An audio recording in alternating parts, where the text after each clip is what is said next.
Welcome once again, you're over to Henry Zipa International Academy, and today we're going to be treating part 3 of our topic 2 from the JAMB syllabus. As usual, one thing I need you guys to understand here, we have some diagrams on the board. You must always ensure that while you're running through your syllabus, in order for you to excel in this exam, you have to make sure that you are exploring every organism that the syllabus presents to you as a representative organism. I don't know if you get what I'm saying now. For instance, now we'll be giving Amoeba, Euglena, and Paramecium as a representative organism of Protista. You need to explore them so that you don't get taken aback when those questions present themselves. All right, good. Now we have Protista as our subject of consideration today. And one of the things I want you to take note about Protista here is that they are here Protista, you want to take note of the fact that they are unicellular. They are unicellular eukaryotic organisms. Now let me make you understand something. When I'm saying unicellular, I'm talking about from the general perspective. Most of them are unicellular because we still have some Protistas that are multicellular. I get me now? That forms colonies like your Spirogyras. Those guys are algae and they are still Protistas. We're using the standard classification ideal presented by JAMB. Normally, Protistas or members of the Protista are placed under a supergroup that we call excavator, but we are not doing that now.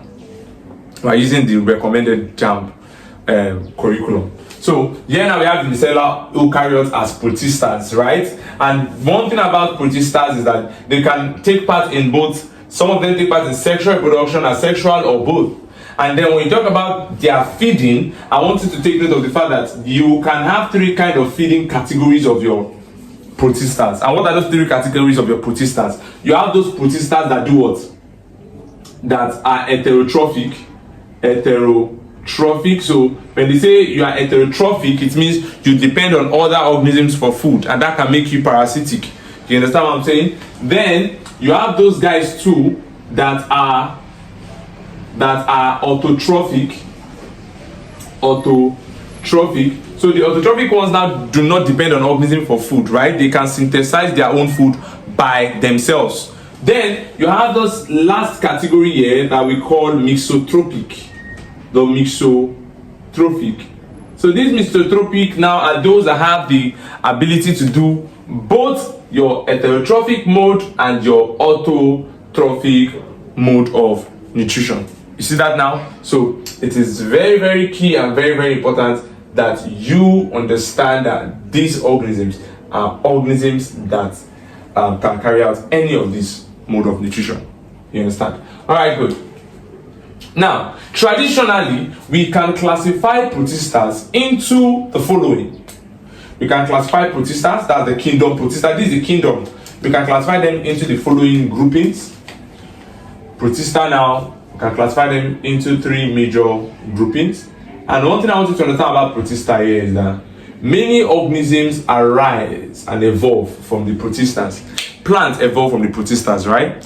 Animals evolve from the Protistas, and even fungi evolve from the Protistas. So each of them have this ancestral evolutionary points from Protistas. That each of the animal and this, they have their evolutionary landmarks from the Protistas.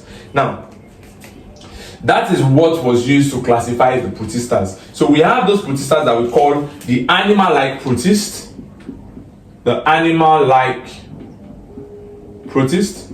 So this set of Protistas look like animals. They have animal features. Then you now have those that we call the plant-like Protist. Plant-like Protist. So we have those are the Protistas that looks more like plants. And then we have those that we refer to as the fungi-like Protists. So we have the animal-like Protists, we have the plant-like Protists, and we have the fungi-like Protists. Your animal-like Protists, we generally call them protozoans. Your plant-like Protist is what was presented to you here as your protophyta,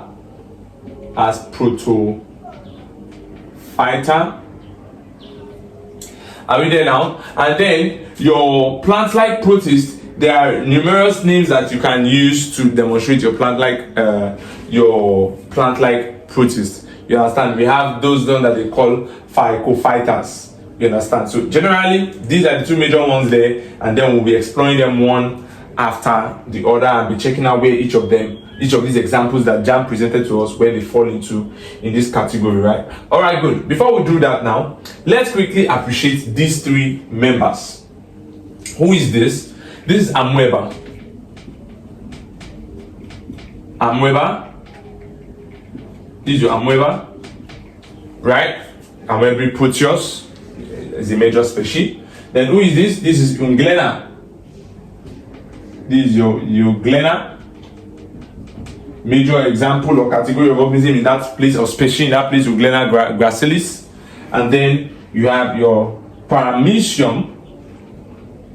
This is your Paramecium, the slipper-shaped organism. Alright, good. So we will talk about them one after the other. Now, but firstly, I want you to pay attention to what I have to say about each of these grouping, and that will conclude what we have to know from this. Now, here now, for the animal-like protists that we refer to as protozoans. Now, your protozoans are the animal-like protists, and that's where most of the animals we have in the animal kingdom evolved from. And your animal-like protists are grouped into 4 main groups. They are divided into 4 main groups. Are we there now? And what are the 4 main groups of the animal-like protists here? I'm going to bring that down here. The 4 main groups of the animal-like protists. The 4 main groups of the animal-like protists. Now, they were classified. The protozoans were classified into these 4 groups based on locomotive organelles, based on the organelle of their locomotion, what they used to move. Are you there now? And so there we found out that some protozoans move via the aid of flagella, and we call those ones flagellates. The flagellates. What do flagellates do? Move with the aid of what? Flagella. Good. Then we have those other members that we call the ciliates. What do ciliates do? As the name implies, they move with the aid of the cilia. So when JAMB asks you which of the following is the ciliate, you should know. Which of the following is the flagellate, you should know that those are the guys that move flagella. Then we also have those guys that move via the aid of pseudopodia. We call them the amoeboid protozoans. And lastly, we have the sporozoans. These sporozoans are the parasitic forms. They are the parasitic forms that move via, that have no organelle of movement. Now, they have no organelle of movement, and they move either via stunting, or they just swim in the host, but they are parasitic. Good. Now, all these things we wrote here now have advanced names in our JPEG videos. When you watch it, you see them there. All these ones they call flagellates. They are usually referred to as mastigophoras. Then the ciliates are your ciliophoras. Your amoeboids, which move with pseudopodia, force feet, they develop force feet extensions. Those ones there, we refer to them as the sarcodinas. They are referred to as the sarcodinas. And the sporozoans ones, they usually have these major groups there we call apicomplexas. But we'll not be going into that. We even have those that are shelled protists that we call foraminiferans, but we won't be going there. We will stick to what JAMB presents us till you get into 100 level, or you are running for the A level JPEG. Alright, so good. So we have this. What are the major examples of organisms that you know that have flagella, that you put under flagellates? So under the flagellates, we want to look at one is already on the board. Some of you will look at it and be like, oh, Euglena has flagella, so Euglena should be an example of a flagellate animal-like protist. No. Are you seeing that now? No. We're not just going to just say, oh, because you have flagella, automatically you must be a flagellate under the animal-like protozoans. No.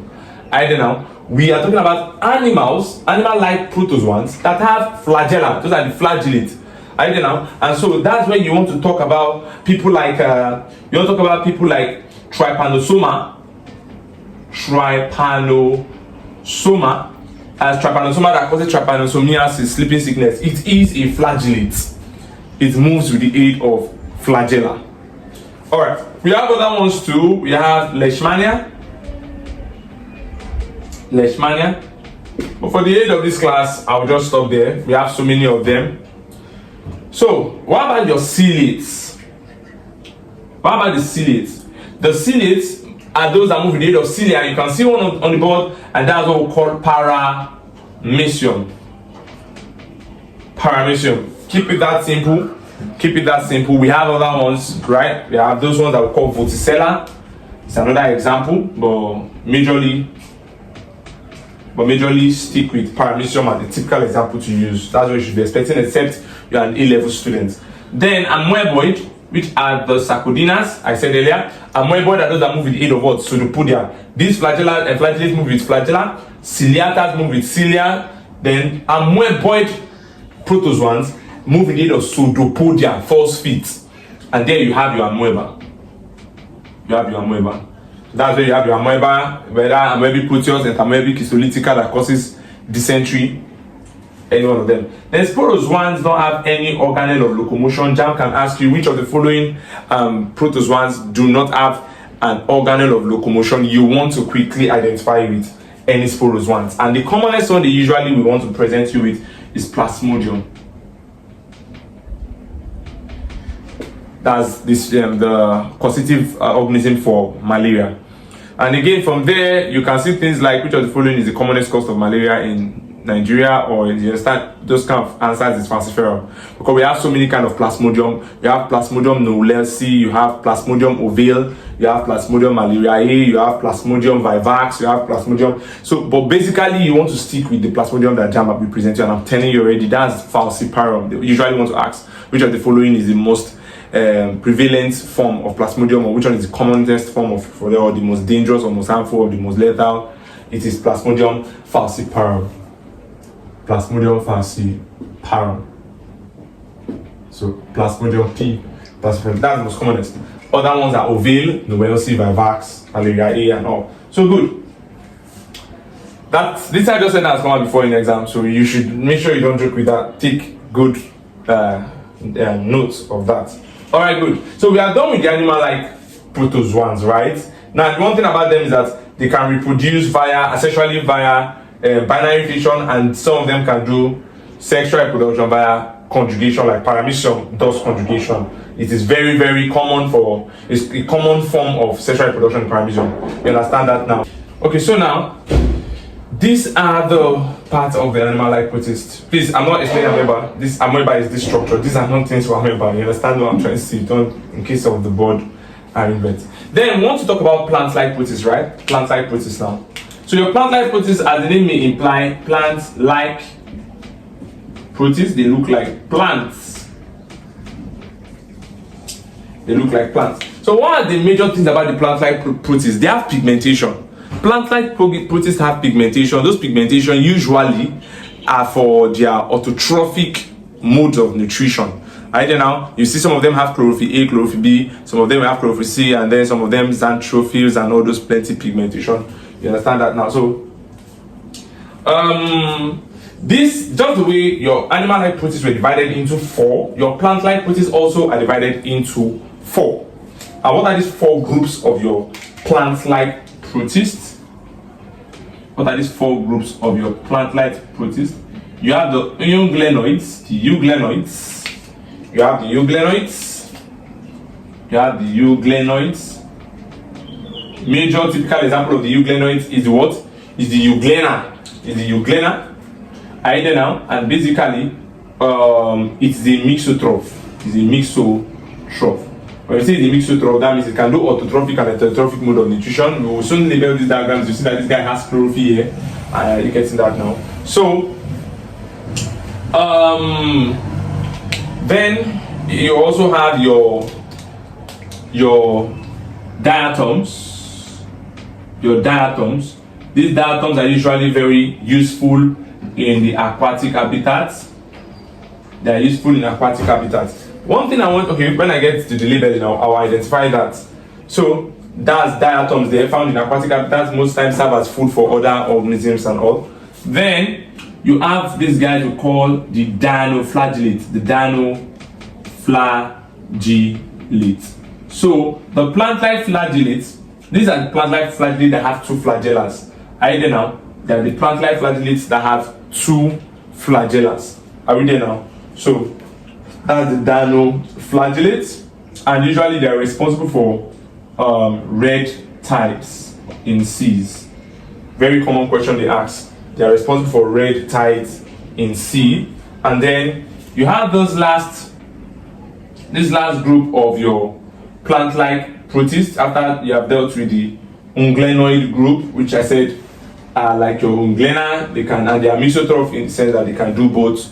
They can do both heterotrophic and autotrophic feeding. You have your diatoms, which I said are aquatic organisms. You usually find them in the sea. Usually serve as food to other organisms there. I made mention of the dinoflagellates, which are responsible for red tides and red tides on the sea. Then you also have your algae. And what are these algae there? These algae now are those guys that usually are referred to as the lower plants, right? And there you have so many of them. You have those that are like the red algae, the green algae, the blue algae. You understand? We have this guy we call laminaria, the laminaria. You understand? This one is a brown algae, like fucus. You understand? Fall under the group Phaeaceae, but we won't be doing that now. We also have those members that we still refer to as the red algae. You have the green algae, Chara. But I want you to take note of Chara. Chara is a green algae. The green algae. They have different pigmentation. In advanced lecture, we'll discuss all their pigmentation. But now, why do I say I want to take note of Chara? Chara serve as the evolutionary immediate ancestors to the plant kingdom. So your higher plants evolved directly from the Chara. Alright. So that's that for that one. Then we have the fungi-like protists, right? The fungi-like protists. So what can we say about the fungi-like protists? Fungi-like protists. So they are more like fungi. Yes, they are more like fungi. They are heterotrophic in nature.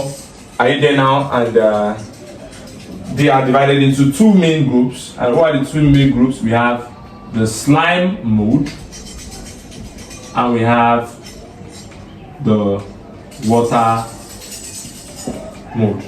So you have the slime mode and you have the water mode. So basically, this your slime mode here, they have thin walls. Are you there now? They are basically thin walled.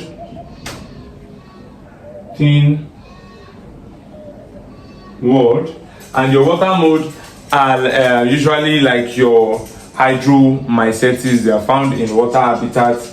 Are you there now? Found in water habitats. Water or aquatic rather. You can say aquatic habitats. Yeah. So that's that for the groupings of your Protistas. And I need you to understand and always remember that I've said generally that your plant-like protist retains your plant autotrophic characteristics, and that from Euglena that the mesotroph. So take note of those things now. So these are different examples of everything discussed here on the board presenting themselves, and we want to quickly label some things and identify some important landmarks on our labelings. So here now, one first thing we'll start with here is identifying these evignations, these protrusions that came out like this. They are usually for movement. Whenever the flagella and the amoeba want to move, it has to bring out extensions from the cell wall, and that's what called pseudopodia. So pseudopodias are extensions from the cell wall to allow movement and phagocytosis. So here now we have pseudopodia. All these places here, pseudopodia, all these evignations. So we call it pseudopodia. Is a false fit. Now, the cytoplasm of your amoeba and some other protozoans are divided into two. You have the endoplasm, which is the granulated one, and you have the ectoplasm, which is non-granulated, is the smooth cytoplasm. So this outside places here is like your ectoplasm. The inner part is like your endoplasm. cytoplasm, collectively called what? Cytoplasm. Of course, here any cell must have its nucleus. So this is the nucleus of the guy, and these two things here are food vacuoles,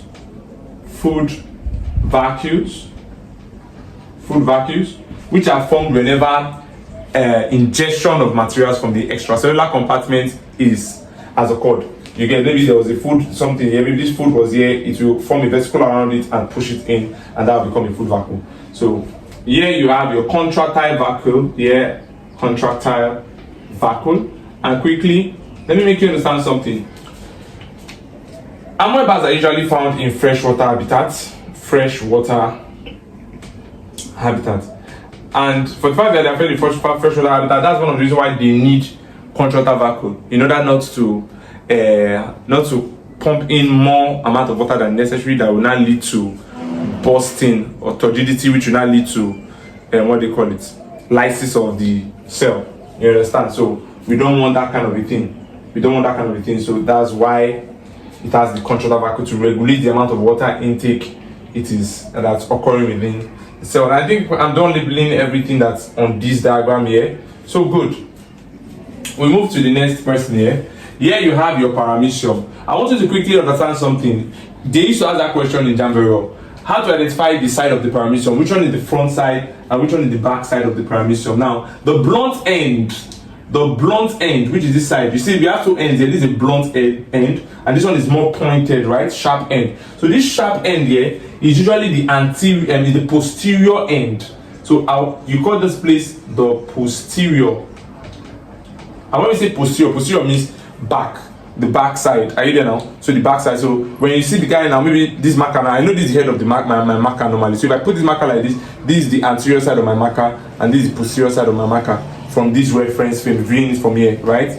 But if I put it point it towards you like this, the part that's facing the screen, are you getting me now? That's anterior, backwards, posterior from that reference view. Okay, so the head or the front side of the paramecium is blunt.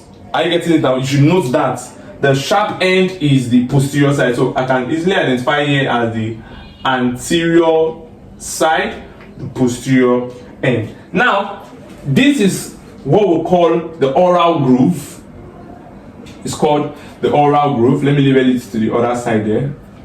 We have this, we call it the oral groove. Are you there now? Which we can also refer to as the vestibulum. Very, very important you note that. The oral groove, also called the vestibulum.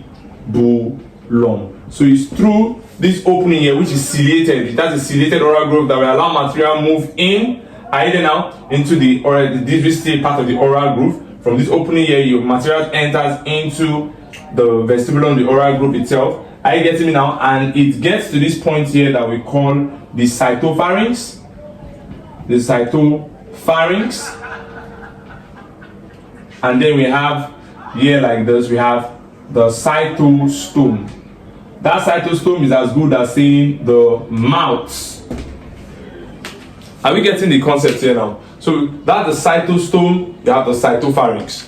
Are you getting what I'm saying now? Good. Then you now have this other opening that is here, usually used in removing materials out of the cell. And it has two possible names, which are the same thing. You understand? You can either call it a cytophagy or cytoproct. So cytoproct or cytophage. This thing is the same thing as saying the anal pore of the paramecium. So the paramecium has an anal pore here to remove materials, which you can also call a cytoproct or a cytophage, depending on whatever presents itself in your exam. You just have to be very knowledgeable so that you can be able to identify with anything that they are presenting you with. That's just the goal of the whole of this. Then this guy has two nucleuses. Are you there now? We have the meganucleus, which is the big one, the meganucleus, and question comes out from this because their functions are not the same. And you have the micronucleus. So you have the meganucleus. You can still, that meganucleus is the same thing as saying the macronucleus. It's still the same as saying the macronucleus. It's still the same thing. Idea now. So this meganucleus here usually performs the cell activities, is responsible for regulating the cell activity. Your normal nucleus function is doing majority of the cell activity regulation and cell division processes. So that's what this guy is doing. Idea now is carrying out, is regulating cell activities, including what? Including cell division. But what is this micronucleus doing? The micronucleus is basically for reproduction. Idea now. So that micronucleus is for reproduction, that is reproductive gametic exchanges and storing of reproductive kind of information. That's what the micro is for. So when they ask you questions pertaining to reproductive processes, you want to pick micronucleus of the paramecium. When they are talking about cell activity regulation, not regulation, that is activity generally regulating all the activities within the cell, you want to pick meganucleus. So you also have two contractile vacuoles. You have the contractile vacuole that is at the anterior end. We call that one the anterior contractile vacuole. And then you have the one at the posterior end. We call that one the posterior contractile vacuole. Around the contractile vacuole, you have these extensions here that allow for the materials that the vacuole wants to either extrude or regulate to move into the vacuole itself. Those materials, those extensions, we call it what? We call it the radial canal. So they surround the contractile vacuole. As usual, also we have this important structure that is here. I would like to write it here. This important structure that is here. And what's that structure? Is for defense. Whenever there is threat to the paramecium, it releases harsh chemical spiky substances to the environment that tends to protect it against predators or harm. And what's the name of that structure? We call it trichocyst. That's the trichocyst. So they can ask you what the defense mechanism of the paramecium is via the aid of the trichocyst. Then lastly, we want to appreciate also the presence of cilia. The presence of cilia. So the paramecium also have cilia. It has cilia. You understand? It is ciliated organism as well. And obviously, it also has its endoplasm as well as the exoplasm. I can put that here, right? As well as the exo or ectoplasm. So that's that for the paramecium. I believe you learned a lot from the paramecium. You understand now that the oral grooves are ciliated. It has the vestibulum. You also know that it has the cytopharynx and the cytostome, right, which is like the food vacuole. Cytostome like the food vacuole as well. That's what we refer to as like the gut. Then you have the posterior contractile vacuole. You have the cytoproct and this, or what you can call cytopitch, which represent what? Which represent the anal pore. So it's very, very simple. And also remember the trichocyst. Here now, very simple structure here. You have important things to take note here. First thing, we have the flagella for movement, right? Flagella for movement. Then you see this red stuff here that is like from the flagella, is like an extension of the flagella, part of flagella. It's called the photoreceptor. It's called photoreceptor. And I believe whenever you hear the word photoreceptor, it's light sensitivity, right? Good. So this same photoreceptor, because it's an extension or a continual of the flagella, they usually can also refer to it as what? As a paraflagellum body. So the paraflagellum body is still the photoreceptors. You can see that now. So in case a question comes out anyhow, you know the paraflagellum body is still performing the function of sensitivity to light. You see that now. So the is also called, let me write, or paraflagellum body, which still serves as a site for the extension of the disc. So here now we have this other structure that is here that we'll call the eye spots. I will call the eye spots, right? So that's the eye spots, also called the stigma. So if you don't see them call it eye spots, they will call it stigma. So you see, stigma is not only present in the plant. So you're talking about anther and stigma and all those things. Biology is very interesting and very wide, but it's about you understanding the compendium, understanding the complete context of whatever you are studying, and that brings you into an edge. You understand? So good. Now that you have that as well, we also want to appreciate the presence of this guy here, which is the Paramecium granule, usually used in storing starch. So we have the Paramecium granule, we have the Paramecium granule for storing starch. You see that now? So Paramecium granule for storing starch. So we want to appreciate the presence of your endoplasm as usual, and this is your endo inside and your ectoplasm outside. Who is this guy here? This is your chloroplast. So that's chloroplast, which contains the chlorophyll responsible for what? Photosynthetic, what do you call it? Nutrition. So that's that for that. You also have your contractile vacuole, and as well around it here you have something that is an animal-like characteristics, the pellicle. The pellicle, which is responsible for what? Is responsible for flexibility. Is responsible for flexibility. So here we have it.